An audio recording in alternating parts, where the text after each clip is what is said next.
Hello everyone, myself Arun Sharma, PGT Physics.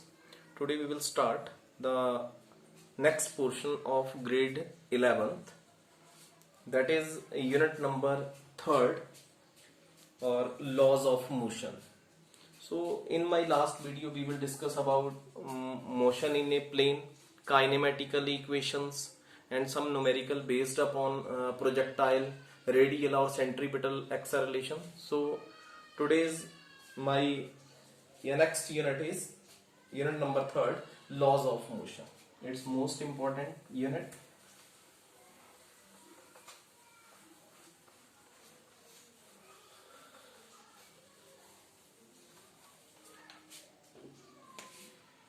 Grade 11 physics, unit number 3rd, laws of motion.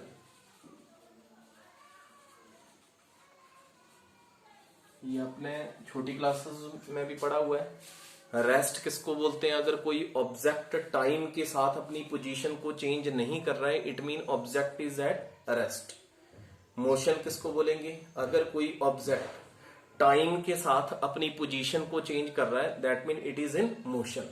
तो आपने पहले भी पढ़ा हुआ है यूनिट नंबर 2 में कि मोशन जो है जैसे 2 टाइप का है, एक uniform and non uniform motion. अब यूनिफॉर्म मोशन किसको बोलेंगे? When object cover equal distance in equal interval of time. अगर कोई ऑब्जेक्ट इक्वल डिस्टेंस कवर कर रहा है और इक्वल डिस्टेंस को कवर करने के लिए इक्वल ही टाइम लगा रहा है, that mean it is uniform motion. Non uniform motion, when object cover equal distance but unequal interval of time, that is called non uniform motion. So आज का जो हमारा टॉपिक है वो है लॉज ऑफ मोशन। इसमें सबसे पहले हम रीड करेंगे फोर्स किसको बोलते हैं। फोर्स एफ के साथ रिप्रेजेंट करेंगे फोर्स को। और फोर्स किसको बोलते हैं? फोर्स इज ए पुश और पुल दैट चेंज और tend to change the state of rest और uniform motion in a straight line. Force जिसके कारण आप किसी भी ऑब्जेक्ट की स्टेट को चेंज कर सकते हैं। अगर कोई ऑब्जेक्ट रेस्ट में, अगर आप उस रेस्ट वाले ऑब्जेक्ट के ऊपर फोर्स अप्लाई करेंगे तो ऑब्जेक्ट किस में आ जाएगा? मोशन में आ जाएगा। जैसे बॉल पड़ा है, बॉल को आपने किक करा तो बॉल जो है पहले रेस्ट में था, जैसे ही आपने फोर्स अप्लाई करा तो ऑब्जेक्ट किस में आ गया? मोशन में आ गया। आप साइकिल राइड कर रहे हैं, साइकिल के ऊपर जा रहे हैं, इट मीन्स आप किस में? मोशन में। और आप उसके ऊपर फोर्स अप्लाई कर रहे हैं जिसके कारण आप मूव कर रहे हैं। अगर आप उसके ऊपर ब्रेक अप्लाई करेंगे तो ब्रेक को अप्लाई करने के लिए भी क्या लगेगा? फोर्स लगेगा। और रेस्ट वाला जो मोशन वाला जो ऑब्जेक्ट है वो किस में आ जाएगा? रेस्ट में। तो ये सारी चीजें जो है किसके कारण आएंगी? आपके फोर्स के कारण। तो फोर्स क्या बोलेंगे? इट इज ए पुश और पुल दैट चेंज और tend to change the state of rest और uniform motion of a body in a straight line, that is called a force. अब जो फोर्स है, डिफरेंट टाइप ऑफ फोर्स, जैसे बोलेंगे wait और gravitational force. तो आपने जब हमने बेसिक कंसेप्ट करे हुए हैं वहां पे हमने ये करा हुआ है कि gravitational force, the force with which earth attract the body toward the centre, that is called weight. बोलता है कि जो अर्थ है, अर्थ किसी ऑब्जेक्ट को अर्थ के सेंटर की तरफ अट्रैक्ट करेगा तो उसको क्या बोल देंगे आप? वेट बोल सकते हैं। The force with which earth attract a body toward its center, that is called weight. और gravitational force, for example, F is equal to a force is equal to weight, and weight is equal to m into g, mass into acceleration due to gravity. जो object अर्थ के centre की तरफ आ रहा है उस object का मास कितना है, और एक्सेलरेशन ड्यू टू ग्रेविटी आप जानते हैं 9.8 मीटर पर सेकेंड स्क्वायर। तो इसको क्या बोलेंगे हम? Gravitational force.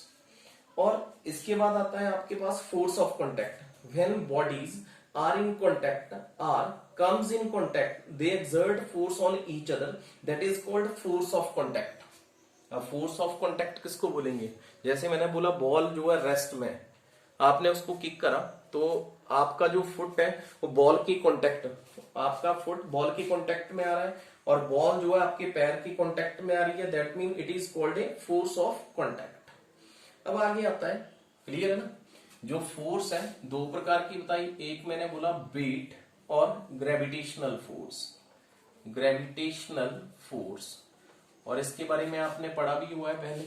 तो अगर अर्थ किसी ऑब्जेक्ट को अपने सेंटर की तरफ अट्रैक्ट करता है, that mean it is called weight और ग्रेविटेशनल फोर्स।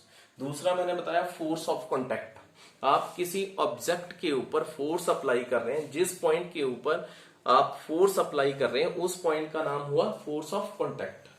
आगे बोलेंगे हम normal force, it is the component, क्या बोलेंगे, नॉर्मल, नॉर्मल फोर्स।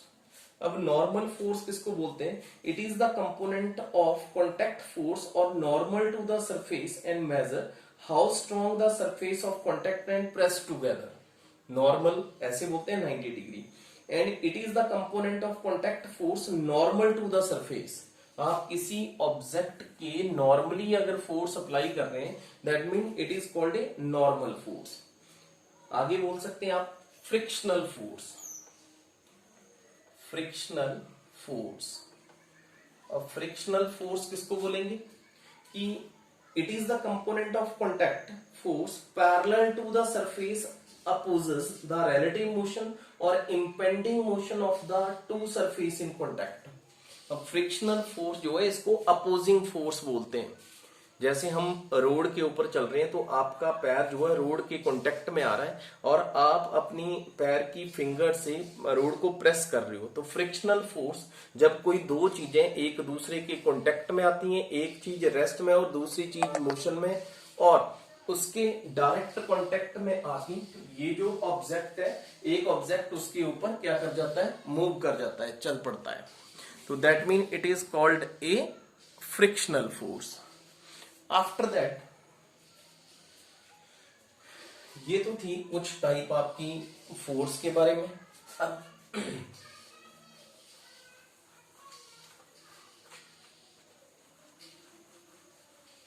अब आपने पहले पढ़ा हुआ है कि फोर्स जो है, फोर्स का एसआई मीन सिस्टेमेटिक और स्टैंडर्ड इंटरनेशनल यूनिट, फोर्स का जो यूनिट होता है वो होता है न्यूटन। कौन सा यूनिट है, एसआई यूनिट। और CGS, CGS mean centimetre gram second, that is equal to dyne. आपने फर्स्ट यूनिट में पढ़ा हुआ है कि 1 newton is equal to 10 raise to power 5 dine.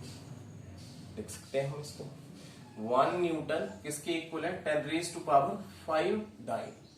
अब ये भी पढ़ा हुआ है आपने, F is equal to M into A, और ऐसे ये न्यूटन का सेकंड लॉ है। न्यूटन साइंटिस्ट है, इसने 3 लॉज दिए हैं, फर्स्ट, सेकंड और थर्ड लॉ, ये इसका सेकंड लॉ है। F is equal to M into A, first unit में आपने रीड भी करा हुआ है।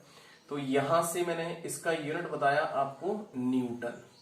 अगर आपने इसका फंडामेंटल यूनिट बताना है तो मास का यूनिट होता है किलोग्राम, एक्सेलरेशन का यूनिट होता है मीटर पर सेकंड स्क्वायर। आपको पता होना चाहिए कैसे निकालते हैं। जैसे velocity is equal to displacement upon time, displacement का यूनिट मीटर, टाइम का यूनिट सेकंड, तो इसको ऐसे भी लिख सकते हैं या मीटर पर सेकंड। अब बता रहा हूं, A acceleration is equal to velocity upon time, time as such लिखा, this velocity is displacement upon time, so the unit of displacement meter, unit of time second into second, it mean it is equal to meter per second square। तो Newton किसके equal बता रहा हूं, kilogram metre पर second square. अब मैं इसको इस फॉर्म में भी कन्वर्ट कर सकता हूं।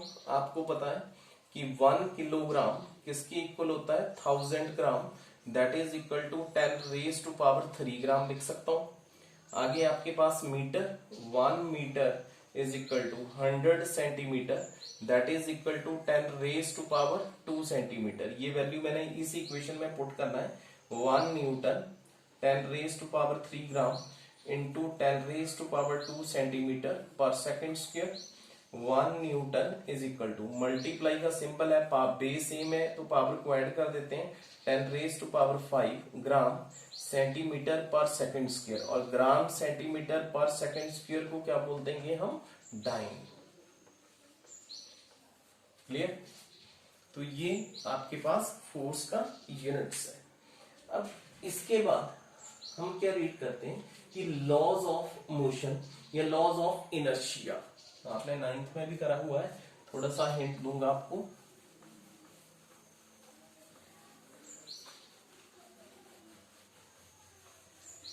हाँ जी, तो लॉ ऑफ इनर्शिया। अब इनर्शिया किसको बोलते हैं? The inability to body move itself is called inertia. क्या बोलेंगे? A body does not change its state of rest और uniform motion unless an external force compels it to change its state, that is called inertia. The property of a body by virtue of which cannot change its state or rest, uniform motion of a body in a straight line, it is called inertia. अब क्या बोल रहा हूं, inertia की definition क्या है? एक ऐसा प्रॉपर्टी है जिसमें by virtue of which cannot change the state of rest or uniform motion of a body in a straight line by itself is called a inertia. A mass of a body, measure of inertia, greater the mass of a body, that is called, अब inertia बता रहा हूं कि inertia ये 3 type का है। एक है inertia of rest, क्या बोलेंगे? inertia of rest, inertia of motion, inertia of direction. Inertia of rest, inertia of motion और inertia of direction. अब फर्स्ट है आपका इनर्शिया ऑफ रेस्ट। अब इनर्शिया ऑफ रेस्ट किसको बोलेंगे? The inability of a body to change its state of rest by itself. Inertia of a body to change its state of rest, to change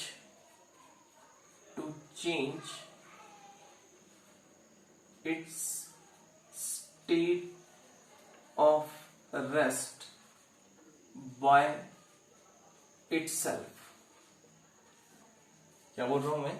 inertia of rest mean change its state of rest by itself is called inertia of rest. बोलते हैं बिना force के कारण object जो है अपनी rest वाली position को चेंज करेगा, उसको क्या बोलेंगे आप? Inertia of rest. For example क्या बोल सकते हैं आप कि जैसे कि ट्रेन है, आप ट्रेन में बैठे हैं, ठीक है, आप किस में? रेस्ट में। तो ट्रेन जो है एकदम से, या ट्रेन या बस में बैठे हैं, तो बस एकदम से चल पड़ती है, तो आपका बॉडी का जो अपर पार्ट है वो कहाँ गिरेगा? पीछे की तरफ गिरेगा। अब क्यों गिरेगा ये अंडरस्टैंड करना है। जैसे बस एकदम से चली तो आपका बॉडी का जो लोअर पार्ट है वो बस की बॉडी के साथ कनेक्टेड है। जैसे बस ने चलना स्टार्ट करा, आपका लोअर पार्ट जो है वो किस में आ गया? मोशन में आ गया, और जो अपर पार्ट है वो एकदम से मोशन में नहीं आया, जिसके कारण कहाँ गिरा? पीछे की तरफ। तो आपने कोई फोर्स अप्लाई नहीं करा, तो इसको क्या बोलेंगे? Inertia of rest. 9th में करा हुआ है आपने। Inertia of rest to change its state of rest, अपनी स्टेट रेस्ट वाली कंडीशन को चेंज हो गया।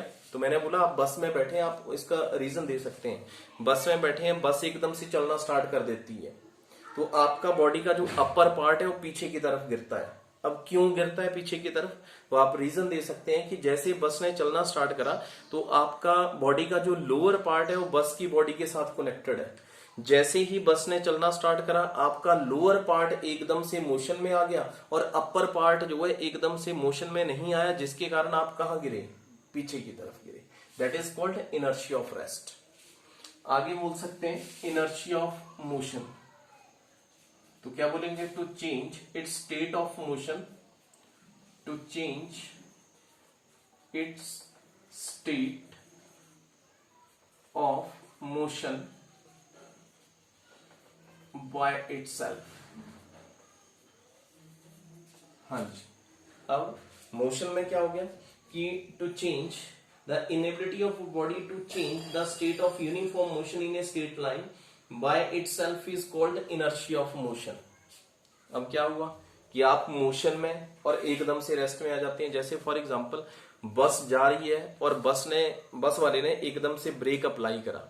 जैसे बस वाले ने एकदम से ब्रेक अप्लाई करा तो आपका बॉडी का जो ऊपर वाला पार्ट है वो आगे की तरफ गिरेगा। अब आगे की तरफ क्यों गिरेगा? सेम रीजन कि जैसे बस वाले ने ब्रेक अप्लाई करा, लोअर पार्ट बस की बॉडी के साथ कनेक्टेड है, लोअर पार्ट एकदम से रेस्ट में आ गया, अपर पार्ट जो है एकदम से रेस्ट में नहीं आया, जिसके कारण आप फॉरवर्ड गिरे। तो that is inertia of motion. अब आ रहा है आपके पास थर्ड, इसकी एग्जांपल याद रखने हैं, और भी एग्जांपल दे सकते हैं, ज्यादा डीपली इसके कारण नहीं जा रहा हूं क्योंकि 9th में आपने करा हुआ है। नेक्स्ट आता है आपके पास inertia of direction, the inability of a body to change its direction by itself, to change its direction by itself, जो अपनी डायरेक्शन को क्या कर देगा? चेंज कर देगा। तो इसमें बोल सकते हैं कि आपने एक स्टोन लिया और स्टोन को एक थ्रेड के साथ टाई अप करा हुआ है और आप उसको क्या कर रहे हैं? सर्कल में रोटेट, एक बार आपको रोटेट करा तो जो स्टोन है वो लगातार अपनी डायरेक्शन को क्या कर रहा है? चेंज कर रहा है। Mean to change its direction by itself, आपने एक बार से फोर्स अप्लाई करा, लगातार वो अपनी डायरेक्शन को क्या कर रहा है? चेंज कर रहा है।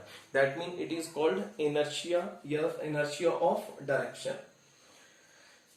नेक्स्ट एक और आप एग्जांपल दे सकते हैं कि एक कार है, कार जो है एक स्ट्रेट लाइन में जा रही है, स्ट्रेट लाइन में जा रही है, आगे जाके एक ये शार्प टर्न लेगा आप अपने राइट की तरफ। जब ये इस पॉइंट के ऊपर आएगा, शार्प टर्न लेगा, तो जो पैसेंजर इस बस में या कार में बैठे हैं वो कहां की तरफ गिरेंगे? आउटवर्ड, बाहर की तरफ। तो पैसेंजर ने कोई फोर्स नहीं लगाया, अपने आप किस डायरेक्शन में गिरे? बाहर की तरफ। तो अपने आप पैसेंजर की डायरेक्शन क्या हुई? चेंज हुई। तो ये थे आपके inertia, inertia of rest, inertia of motion and inertia of direction. तो आप तीनों के एग्जांपल दे सकते हैं बड़े अच्छे से। फर्स्ट मैंने बताया रेस्ट, कि आप रेस्ट में बस में बैठे हैं, एकदम से चलना स्टार्ट करा, जब एकदम से चलना स्टार्ट करा आपका बॉडी का जो अपर पार्ट है वो पीछे की तरफ गिरा। ठीक है। दूसरा आ गया इनर्शिया ऑफ मोशन, आप बस में जा रहे हैं कांस्टेंट स्पीड के साथ, बस वाले ने एकदम से ब्रेक अप्लाई करा, जैसे ही ब्रेक अप्लाई करा तो आपका बॉडी का जो अपर पार्ट है वो फॉरवर्ड गिरेगा और जो लोअर पार्ट है वो बस की बॉडी के साथ कनेक्टेड है, एकदम से रेस्ट में आ गया। थर्ड आता है टू इनर्शिया ऑफ डायरेक्शन।